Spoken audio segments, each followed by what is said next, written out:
The big question mark is, how are we going to pay for it? So to date, we spent about $7 million, and almost all of that has been paid by the Summerwind developer, the residential developer specifically.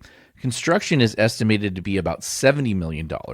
Now, we do have a little bit of money set aside, but not nearly that much. We had a $500,000 CMAQ grant. I believe that's a federal grant. And then we also are getting $2.1 million from a settlement between WRCOG and Beaumont. So what happened with that was when Beaumont had a lot of their growth happening, they collected TUMP from developers like they're supposed to do as a member of the TUMP program, but they did not remit the money to WRCOG. They just held it. And so eventually WRCOG figured out something's going on. We're not getting our money. So WRCOG sued and won an almost $70 million judgment against Beaumont. So after that, a subsequent settlement was entered into because, quite frankly, the judgment would have bankrupted Beaumont.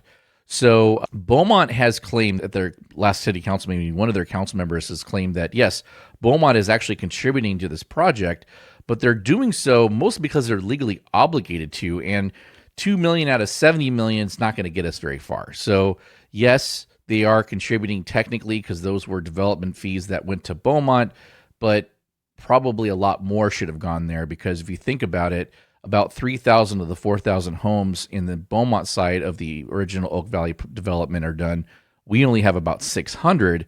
So most of the traffic that is going to the Cherry Valley Boulevard interchange is from Beaumont. I think that, $2 million absolutely should go. Calamasa, I think back, when that happened, thought it should have been a lot more, but that's what we got. So we still have a lot of work to do on that.